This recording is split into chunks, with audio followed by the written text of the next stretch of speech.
Welcome to the podcast, Chris Graham, and I've got Scott German here with me. We're going to talk a lot of things: baseball, basketball, probably some NIL stuff. Scott, I'm not going to say what this weekend is going to be a big weekend in UVA basketball circles with the tribute to late coach Terry Holland on Saturday at JPJ. Scott's going to be there. And lots of folks going to be there coming in to honor Coach Holland and Scott. It's going to be I mean, from what I've seen, it's a who's who. No pun intended, but I guess it's appropriate of UVA basketball, and actually not just UVA basketball. John Calipari is supposed to be a speaker. Seth Greenberg will be there, among others. Really nice to see the people coming out to honor, tribute Coach Holland. Yeah, and I don't think there's any surprise that it is going to be a who's who, because Coach Holland was such a well-respected coach in college basketball, even though he hasn't been on the sidelines in 30 years. Yeah. So that kind of tells you the respect he had to be away from the game, or at least away from coaching for 30 years. He was still involved with athletics with his responsibilities as AD, but yeah, Chris, I'm glad they're having it now. I wish they could have found a way to have it a little earlier, because now I think we can finally pay our tribute, pay our respect, and say goodbye to just a true gentleman. You covered Coach Holland for a number of years. What are some of your favorite memories of Terry Holland? Well, he wasn't the choir boy on the sidelines that a lot of people think. I mean, we had good seats at University Hall, as you well know. We weren't up in the lower deck with the paying folks. We were right on the floor, right. across the floor, but still well within earshot. And that was, as a young person, just getting the opportunity to cover Coach Holland in I think 1980. And having never been that close to the actual action or behind the curtain, so to speak, to hear some of the things coming from his mouth was quite the shock. It was. Now I won't lump him into the category of the Gary Williams of Maryland, or certainly Mike Krzyzewski, but he was no choir boy, believe me. He had a great sense of humor. He would dress up in gorilla costume and scare kids every so often, scare basketball players sometimes football players every so often. So one person that we had, Jerry Ratcliffe and I had on a podcast right after Coach Holland died back in February, that he kind of reminded, maybe a little bit of Eddie Haskell in there, as well. But of course, Coach Holland, man, you were a young man, and you were there on the scene of the 1976 ACC tournament, and got to see that in person. That memorable run by that Virginia team early in Terry's tenure at Virginia, where they upset 3 top 20 teams to win the ACC tournament, first time in school history. What do you remember from that? Well, I wasn't credentialed. I was just a fan, but I was certainly a fan that was on the floor celebrating, and listening to him accept the championship trophy on the floor of the old Capitol Center. He just reeked with class. And then when I did start working with the sports and the media, and did get to go and get credentialed, the thing I remember most about Coach Holland, and how I relate and can do an analogy from Coach Holland to Coach Bennett, is I remember the most important things I remember from Coach Holland came in defeats. Mm-hmm. The Final Four loss in Philadelphia. He was just truly such a humble man in the post-game press conference, a la Tony Bennett after the UMBC loss. Mm-hmm. The loss to in the ACC couple of ACC championship games. I think his legacy was defined more in how he handled himself in defeat than how he handled himself in winning. He said he reeked with class at that ACC tournament when he was given the speech after winning the trophy. According to Wally Walker, he reeked with something else. He was also known for being very superstitious. And things like if he's wearing a certain suit, and that a building in Landover was pretty warm, I understand. He wore the same suit 3 straight days because he just couldn't get over the superstition of not doing so. So Wally Walker mentioned that when we talked with him a couple of months ago about Coach Holland. So some fun stuff there. You'll be there. I'm sure Wally and some of the players that are going to be there tomorrow. I've heard that there is going to be a who's who among former UVA players that played. They not just played for Coach Holland, but some of these players that are coming back played for Jeff Jones, played for Pete Gillen. It just kind of, Seth Greenberg is going to, I think, be one of the MCs for the event, maybe. Yeah, and Seth was, of course, a assistant under Coach Holland. Yeah, Coach Larinaga. I'm still trying to figure the Caliparo connection. Yeah, I don't know that one either. We'll probably you'll find out on Saturday. I have not found a Caliparo connection. I don't often see. I mean, maybe we're wrong on this. We'll talk about it maybe later with NIL, but this you just don't often hear the names of Holland, Bennett, Caliparo. Those don't really go together.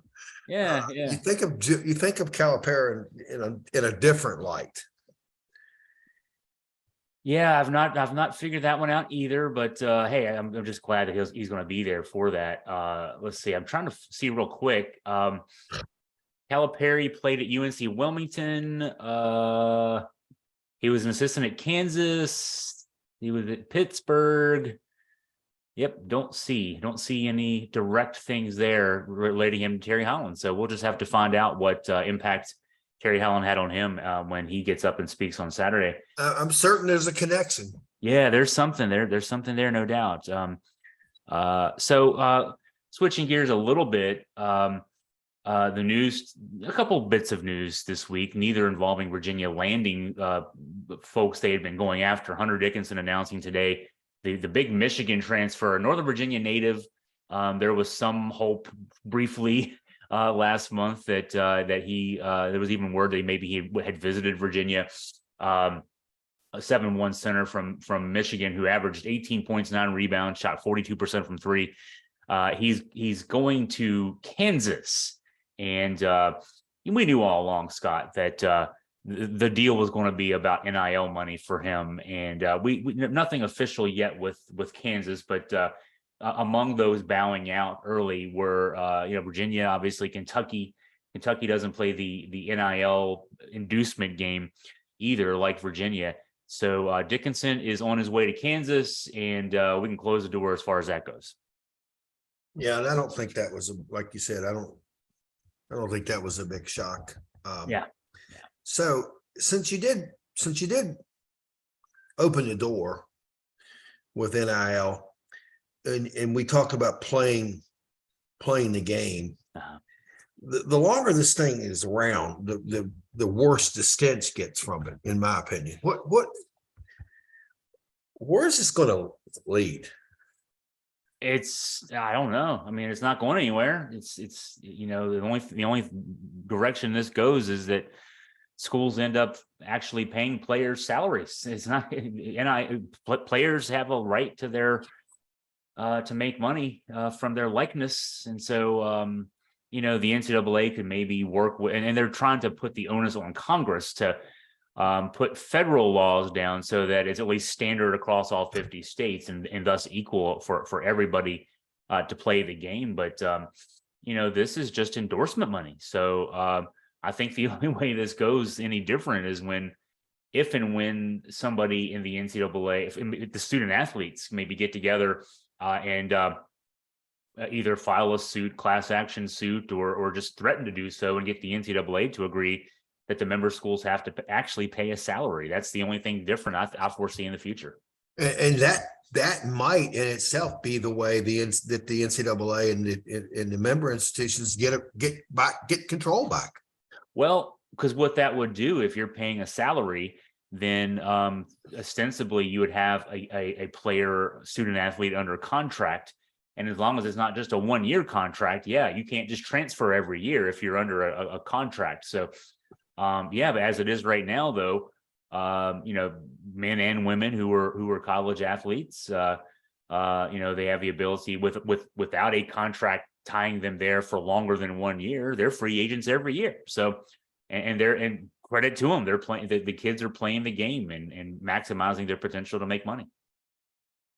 Yeah, and it's worse than NBA free agency, because in the NBA you generally have players under contract for more than 1 year.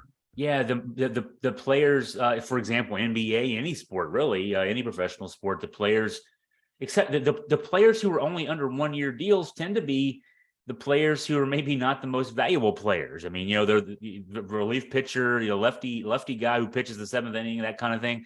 And they're the ones who go from year to year. But yeah, the players who are more valuable are locked up into long-term multi-year deals, and I think you would see that with of the eventual NCAA contracts. You would see a 4-star recruit maybe get a 2-year deal. A 5-star recruit could get a 3 or 4 year deal, something like that, and then you'd see less movement. But as it is now, if you're Hunter Dickinson, as an example, he's not the only one, but he was the most attractive transfer on the portal this spring. Boy, you just decide to leave, and it's a bidding war at that stage.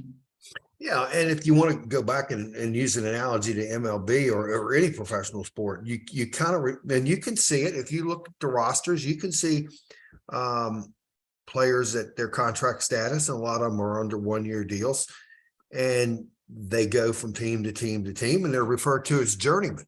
Yeah. Is that where this is going? Is that we're going to see players that before they run out of eligibility, I'm not going to use the word graduate because I doubt that that's going to ever happen, but before their eligibility expires, are they going to go from playing for 2 teams to maybe 3 teams, 4 teams, become journeymen? Why not? I mean, if now the bulk of players who are making moves aren't making moves because of NIL. The bulk of players who are making moves, who put their names in the transfer portal, are looking for opportunities to play more. You might be a backup quarterback somewhere and you lose out on the starting job, or at least you think you lost out on the starting job in the spring, and you decide, I want to enter the transfer portal and see if I can find a place where I can start next fall. You're like a couple of kids Virginia got, Andrew Rohde and Jordan Minor. You're playing at a mid-major or even less than mid-major conference, and you're really good. I mean, both those guys average 17 points a game for their schools, and you say, I think I can play in an ACC school. I think I can play at Virginia. Let's see if I can get out there and do that. And so you take a risk on yourself and you throw your name out there. It's a risk. You might not find a suitor that's any better. I look at the transfer portal several times a day, both in football and basketball. And there are certainly guys like Rohde and Minor who make moves from small conference teams to Virginia, which is a great move. There are some guys who go from SEC, ACC, Big Ten schools, and they go a couple steps backwards because they put their names out there and there's no takers. And, the place that they played at before says, nope, you decided to leave. We're letting you go. And so it's a gamble. But I have no problem with that. If, it is what it is. It's the marketplace now. So we talked a little off the air, and we kind of put the brakes on it. So I think we could discuss it on air. I think we're both in agreement that it's becoming clear that not all the blue bloods are playing the NIL game. Do you think? I mean, I don't. I see some schools that are just kind of saying, "No, we're not getting involved in that."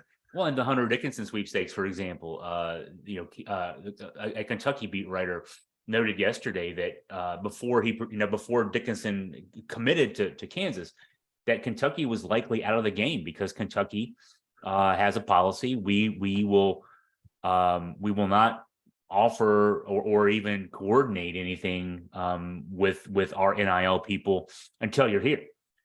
So there's no guarantee of what you might get. What Kentucky says that they tell prospective student athletes who may think about going there is look at what other guys are getting and assume that you'll fit in somewhere where they're getting. If you're Hunter Dickinson, though, I mean, you want a guaranteed deal. Well, he's a guy who could go play in Europe. He's a guy that probably doesn't get drafted in the NBA, but he's a guy that I would expect would get a two-way deal, and so that's worth about $500,000. And I think in Europe he'd be around $400,000 or $500,000. So if you're going to stay for another year of college, you want at least $500,000. And so, I guess we have to presume he's committing to Kansas, and Kansas has made sure he'll get at least $500,000. Well, it'll be interesting to see how that plays out. Yeah, and the Armando Bacot at Carolina, that's his most lucrative financial option right now. Oh no, turn to Carolina. Just like Hunter Dickinson, he's not gonna be an NBA guy guaranteed. If at best he's a two-way guy who maybe plays his way in after getting a two-way contract. But UVA's, we got some guys on two-way deals. Ty Jerome is an example of that. Mamadi Diakite is an example of that. You get $500,000. Ty is in the league now. This is his fourth year in the league, and he's still making that two-way deal money. So Kyle Guy was on a two-way deal for a couple of years, Sacramento and then Miami. He decided to go to Europe and play this year. So that tells you that, the money's not great. It's $500,000. It sounds great to the average person, but when this is your career, this is what this is your one chance to make that kind of money, $500,000 in the face of DeAndre Hunter is going to make $23 million next year. It's a big difference there. So, Bacot is he's not guaranteed anything as far as that goes. So he's reportedly getting close to $1 million from Carolina. That's probably double what he's going to make in pro ball. And so good for him. He's coming back, and there's no surprise that he's coming back. Yeah, his options were a little limited, and you're right. That money sounds good, Chris, but there's agents to pay, there's taxes to pay, and it's not like you just walked out of school with a really great degree and a great field where you can apply your trade for the next 40 years. That's right. These guys are a very, very, very, very limited shelf life. Yeah, at best 8-10 years for most guys. And so and the two-way deals, I don't think it's that for them, because eventually the clubs say, he's had a chance, he's shown what he can do, he's reached his limit, we'll start again with a player just out of college. Oh, that's why Kyle's in Spain this year. Right. Yeah, exactly. Kyle was out of options in two-way deals. He was out of, and so he's making roughly what he'd make on a two-way deal in Spain right now. No, yeah, exactly. And so, I mean, you can still make good money in Europe, that kind of good money, not necessarily NBA good money, but good money in Europe. And you don't play as many games there. And you can play for, how many ever years you want to play and live over in Europe. And then you got to get a real job. So, it's not like you're making that kind of money for 40 years, like you pointed out, Scott. There's that's not the same thing. So it sounds good until, and then, if anybody who's, I had to pay a lot of taxes last year. It's that money goes away quickly. And so no doubt about that. But Dickinson, the other kid I was going to mention is a guy who's not influenced by NIL. Blue Kane. Virginia was recruiting the former Georgia Tech commit. Blue Kane, a 6'4" shooting guard from Georgia, from the Atlanta area. He asked out of his his NLI, National Letter of Intent, after Georgia Tech fired Josh Pastner. Kane visited a few schools, including Virginia, ends up going to Georgia. So he's staying in his home state. That's the other news this week for Virginia basketball that they didn't get, that the other guy they didn't get. I feel pretty good about the roster for next year, though. Scott, I wanted to get your thoughts. We've chatted about this. We've texted back and forth about this. My position is, after the season ended and Virginia's losing, we know Kihei Clark to end of eligibility, Jaden Gardner to end of eligibility. Your starting point guard, starting power forward. Then Armand Franklin declares for the NBA draft, and he's made it clear he's not coming back no matter what. That's another position you have to factor in. Then Francisco Cafaro and Caden Shedrick transfer out. There were some holes. I look at, though, Virginia picking up when Dante Adams was already in the house. He transferred in from Georgetown back in December. Then the pickup of Andrew Rohde, a 6'6" guy who can play point, can play the wing. Jordan Minor, we mentioned him. He's a 6'8" power forward who can really score under the basket, around the basket. Jacob Groves, a 6'9" guy who kind of reminds me of Ben Vanderplas, another key loss from this year's team. I don't know, Scott. I'm looking at what Tony got in the portal and thinking that I think each guy might be an upgrade on the guy that he's replacing. We hope, right? I don't hope. I think. Anybody who listens to me or reads me talk about Virginia football knows that there's no hope in me. It's either yes or no. I'm saying yes. I think that there's upgrades across the board there. The thing that concerns me a little bit is that Ben, you just mentioned this kid that you compared to Ben Vanderplas. Jacob Groves. Yeah. How are they going to transition from the current level of play competition to what they're going to face in the ACC? Well, Groves played in the Big 12. I think he's okay. Okay, but the kid from St. Thomas. St. Thomas, all right. Well, he was under the radar. He scored 17 points a game, averaged 24 points in his last 5 games. He sinks or swims. But here's what I'd say: there's the kid from Merrimack too, right? Jordan Minor. Monmouth. Well, no, he's from Merrimack. Merrimack. I'm sorry. Yeah. So Merrimack is in the conference, the NEC. They were the champions of that conference, but they could not. They actually won the regular season and also won the tournament, but they could not play in the NCAA tournament because they're still transitioning from Division II to Division I. So what that meant was that Fairleigh Dickinson went to the NCAA tournament instead. What did Fairleigh Dickinson do in the NCAA tournament, if you remember? They beat Purdue, right? So I don't think, Scott, that there is the big discrepancy in play that we assume 20 years ago, 30 years ago. Yeah, if you played, in the Northeast Conference, if you played in the Summit League, there's a big difference between those leagues and the Power Fives. I don't know. I'm not seeing it anymore. I'm seeing guys like Ben Vanderplas, like Grant Basile, who transferred from Wright State and put up big numbers at Virginia Tech last year. You're seeing there was the guy who played, what was his name? The kid from Radford who went to Louisville for a season and led the ACC in scoring. There's guys who make that jump every year. Jeff Fife is listening, and Jeff Fife knows his name, and he's saying it right now as he's listening, as he's walking himself through the neighborhood, listening to this podcast late at night. Harvick Jones, something like that. Anyway, those guys have been making those jumps and playing very well for a number of years. That's why I have confidence that this is going to work out well for Virginia. Yeah, as far as losing our big guys, Cafaro and Shedrick, Cafaro obviously had his time. And he just couldn't didn't develop. And he reached a plateau. I don't know where it was. Maybe last year. I think he might have plateaued early in his sophomore year. Right. And he redshirted as a freshman. And no offense to him, he never got better. And that's okay. He was what he was. He worked hard, gave hard minutes, dove on the floor, set screens, rebounded. Yeah, I love Cafaro, but yeah, he plateaued. Caden Shedrick, potential, yeah. What, 2 more years is eligibility? 2 more years of eligibility because of the COVID redshirt, right. But we know Coach Bennett. We've had Coach Bennett for how many years? 14? 14 years, yeah.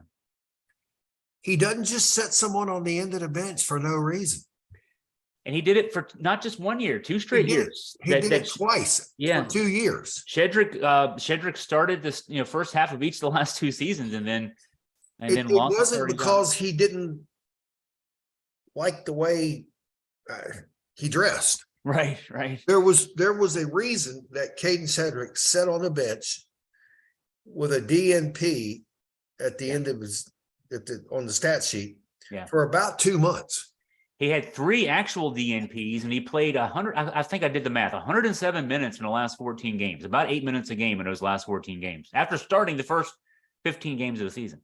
So my point is, he might have a lot of potential, but what did he do to potentially disrupt team chemistry for the guys that were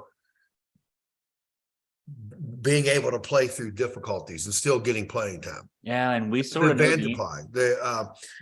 some of our McNeely, Isaac had some games that he didn't shoot well. I mean, obviously Cedric's demotion to the bench had something to do with something that was happening off the floor that Tony wasn't happy with. So maybe that's not a big loss after all. Maybe the chemistry of the team changes. Well, and think about this too, Scott.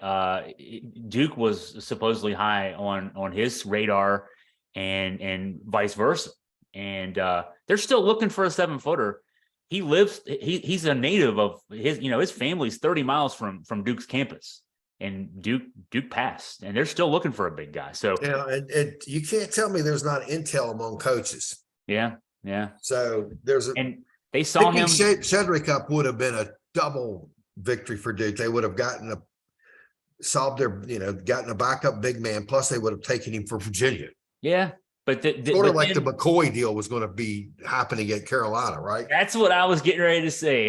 Justin McCoy thought they were sticking in our face when they got him, and he didn't play much. And he transferred again. He's going to Hawaii now. Smart kid. I mean, hey, you got your degree, spend a year in Hawaii, let them pay for something. So, but yeah, no, that wouldn't have done any good for Duke if they had gotten some word about some of those off the court issues, perhaps. So. No, Virginia, I think, with Shedrick and Shedrick potential, but he never lived up to it. Cafaro had lived up to his limited potential. You replace those two guys plus Vanderplas with, the emerging Ryan Dunn, who played, great in limited action this past year, averaged 12.9 minutes per game. You get this Jordan Minor kid from Merrimack. When I look at his deep dive stats, he is a beast around the rim. Big guy with a big body who's not afraid to mix it up in the post. Then you got Blake Buchanan coming in, the 4-star from Idaho, and then the late signee Anthony Robinson, the 3-star who had committed to South Florida, and at least gives Virginia depth in the front court and maybe works his way in and gets some minutes. But hey, if I'm looking at this, Scott, I'm saying it's Jordan Minor. He's sort of like a trade product. If you're putting together an NBA roster. Okay, we lost Jaden Gardner. We got Jordan Minor. I like Jaden Gardner's a jump shooter. Jordan Minor's a post guy. I like a post guy over a jump shooter at the power forward position. We had Dunn last year, got Dunn next year. Blake Buchanan and Anthony Robinson over Cafaro and Shedrick. I'll take those two guys. So feel pretty good about the front court as far as that goes. Yeah, and you also have to think about the player development, and I think Isaac McNeely is going to continue to he's going to have a bigger scoring role, I believe, next season. And don't sleep on Tane Murray, because from what I understand in reading, there's no one on the roster that works harder than Tane Murray, and that's got to I really think he's going to have a bigger role next season. Hey, he earned rotation minutes late in the season, and he went from getting no minutes to getting he played double-digit minutes in the NCAA tournament game. So yeah, he's going to compete. The roadie kid is a 6'6" guy with point guard skills. He might not need to play much at point guard, assuming Beekman comes back and then Dante Harris is in the mix, the Georgetown transfer. You've got Elijah Gertrude, who's coming off a torn ACL, but a 4-star combo guard who was a really high recruit coming out of high school. And so there's plenty of guys in the backcourt. There's 11 guys competing for probably 8 spots in the rotation. This is, again, I'm going to go back to it. I think that the team, and I know Virginia fans are probably frustrated. Hey, the season ended with a first-round NCAA tournament loss. Virginia won a share of the ACC regular season title, spent most of the season in the top 10, a good part of the season in the top 5, and also got to the ACC tournament final. Yeah, lost the first game in the NCAA tournament, but too many fans are saying what a disappointing season that was. Virginia won 25 games. They're going to hang a banner next year, and I think next year's team could be better. So I'm bullish on this Virginia team. I had to think of, am I bullish or bearish? I'm bullish on this Virginia team coming in next year. So stock up. Stock up. Yes. And let's not forget, Purdue lost an NCAA first round game too. Yeah. And I to a mean, team that I know we lost to UMBC back a few years ago, but we had an injury, and that's not a good excuse. well, no, it sounds like we're making excuses, but Purdue didn't have any injuries. And I think the consensus was UMBC was not really a 16 seed team. They were more like a 14th. Yeah, they were, and this Fairleigh Dickinson team was a 16 seed. They played the part. They were the smallest team that you'll see outside of high school basketball, but great game plan, and they executed it well and dared Purdue's guards to shoot, and Purdue's guards couldn't make anything to save their lives. Got their coach a ticket out of town. Yeah, that's right. Fairleigh Dickinson's coach. He spent 1 year there after a career in D2, and now he's moved up the ladder, and that caused some things. I think the George Mason coach ended up taking. No, wait, there was a VMI coach who took the Fairleigh Dickinson job. The Providence job went to someone else. There's been all kinds of movement around. George Mason here in Virginia. George Mason's got a new coach. VCU's got a new coach. There's an assistant coach job open at Virginia that might. It's still open. I think that there's it's something to the fact that job's still open, that Tony's still looking around. He's still got some thoughts out there about what. Yeah, and that's going to be that hire. That's not going to be something that position shouldn't be a hire that flies under the radar. Right. Because with the transfer portal, I really believe that a coach needs to have someone on his staff that has been around the block a few times.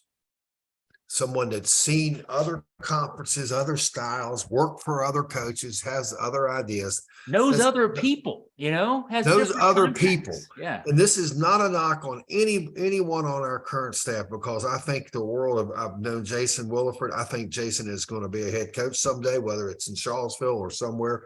Don't know that, but I believe he will be. I think Tony's got a great staff. But I think that position that is still out there should go to someone that's got some connections, that's been around, that can bring some ideas to the program. Maybe I don't think it's someone that is just. I know I've heard that Isaiah Wilkinson may be moved up. That's fine, but there's still another position. There's still NCAA has what did they approve? 2 positions now, 2 additional full-time coaching positions. Yeah, so. There's a need there. He's got 2 veteran voices in the form of Williford. You mentioned Brad Soderberg, but I think he had those guys, and plus Richie McKay, who left the Liberty job when Tony got the job at Virginia in 2009, and then after a few years he went back to Liberty, and he's done a great job. Richie's done a great job at Liberty. The last few years, especially, they've been a consistent top winner down in their conference, and they're moving up a conference next year. But we've been missing that guy like a McKay, and I kind of use the analogy like Richie McKay was sort of Tony Bennett's. Joe Torre, when he managed the Yankees, had Don Zimmer sitting there beside him, and Don Zimmer, looked like he was 100 years old. Looked like he probably coached against a Casey Stengel. I think he did. He probably did. I'm thinking maybe. Hey, he got in a fight and held his own against Pedro Martinez. That's right. But there's a reason that Joe Torre had a guy like Zimmer around just to bounce ideas off of, and I think that finding a guy like that, who's, again, like you said, Scott, maybe has experience outside of the Dick Bennett coaching tree, could be a value to Tony. So we'll see. There's going to be a lot of guys in town this weekend. I'm sure Tony will, chat with a few of them just to get some thoughts and see if they have any ideas, and any contacts and any suggestions like that. So it'll be interesting. That position will probably be filled before the end of June, because that's right now. I think they're starting exams now, and I think graduation is next Sunday. Or the Sunday after, maybe? It's probably the Sunday after, if I remember. My graduation date was around May 22nd. So okay, so it's next Sunday's Mother's Day. So it would be the following Sunday. It would be the 21st. They just finished classes this week, right? Like on Tuesday. Yeah. So they're in reading days now. They'll be in final exams starting probably Saturday and going through next week. So yeah, it'll be the following week after that. Yeah. And then the players go home. They get a summer. They get a little bit of a summer. And then most of them will be coming back towards the middle of June. So they can get enrolled in what's considered the second session of summer. And once if they're enrolled, then they can be on grounds and be in dorms and things like that. Yeah, that'll be helpful. So I look for a new coach to be on staff or an announcement by that second summer session, which would be about the 20th of June. Okay, that makes sense. That's good insight into how that process will probably work. Because you do want the coach to have the summer with them. Yes, and you want them to get acclimated, everybody get to meet and get to know the new coach and that kind of thing. So, or new coaches, as the case may be, because there are a couple of positions open, as you mentioned. But going way back, you asked me, I'm bullish too on Tony and the program, because I think Tony's system is going to always keep us in games. And if you can stay in games and you can win a lot of games defensively, then you just try to keep some of them close. And the other thing is that looking around the ACC, other than Duke, did you see anybody that is getting significantly better? No, but I've had my nose so much into Virginia that I don't know that I've looked around too much. I mean, Carolina had some guys leave. Caleb Love left. I'm not sure if that's not addition by subtraction though. But yeah, I mean, and even Duke is just another influx of young guys, and that takes a while to play out. And that, but then again, kind of the way basketball is working, it plays out for everybody that way. So no, it'll be the kind of thing where we have to have some time to analyze those other rosters. We don't have the ability to say, these guys are coming back and they're adding this freshman and that kind of thing, because everybody loses 3 or 4 or 5 or 6 guys. Miami has money to spend. They're also losing Isaiah Wong. They may be losing Nigel Pack. I'm not sure about the situation there with him, but Carolina gets Baycott back. They lose Love. Duke has an influx of new guys. Pitt and Wake are going to reload. Louisville can't be as bad as last year. There's my expert opinion. Yeah, and the flip side of roster turnover is Miami obviously brought in a bunch of great one-year players, but you have to think about chemistry. Yeah. And maybe the chemistry maybe you don't catch lightning in a bottle for 2 years in a row. Maybe the chemistry for when you bring in a whole bunch of players together like Pitt did, maybe the next time you try to do it, it doesn't work. That is the problem. I mean, and actually give Miami credit. They struggled both regular seasons a little bit, more of the previous season, but they made the Elite Eight last year and Final Four this year. So Larinaga has proven to be pretty good at mixing those guys in. The one thing about it, Scott, that Virginia's advantage always was, all right, we got 4-year guys and we keep guys here and they learn the system and they play and that kind of thing. We're losing that advantage. And so now Tony's got to adjust a little bit. And that's the only question mark, I think, for him the next few years is how he adjusts in that sense, because, notoriously his pack line defense and his style of offense, the mover blocker, which is a very intricate offense with the screening action, and you have to really play it precise, and you get better at it the more you play it. It asks a lot of players, and it's really hard to pick up that first year. So, he integrated some guys this year. It worked fine. 2 years ago, we had an NIT team. So kind of like you were saying there, Scott, some years you can catch lightning in a bottle, some years maybe not. But Tony's advantage used to be that he had those guys around for a while. We're losing that like everybody else has lost it. Yeah, Chris, and going back again, that's another thing I really believe is a key component towards who you bring in as an assistant. Yeah. Someone that's been to because you're bringing in, other than freshmen, the high school recruits, you're bringing in transfer portal kids that's played in other conferences. Yeah. For other coaches. Yeah.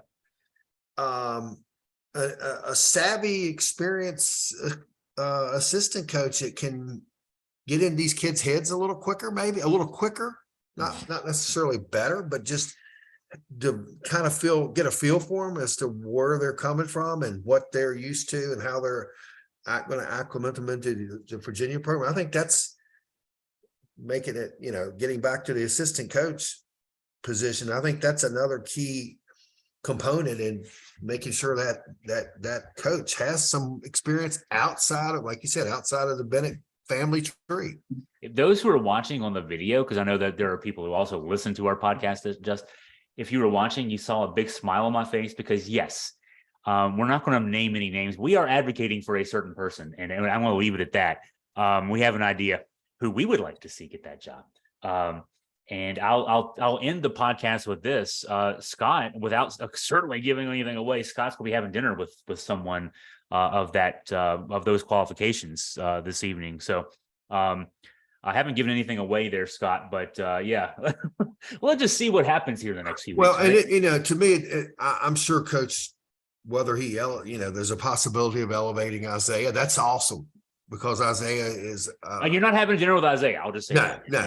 Yeah. But I really believe that Coach is going to find someone, bring someone on that can help this new era that we're in to transition some of these players a little quicker.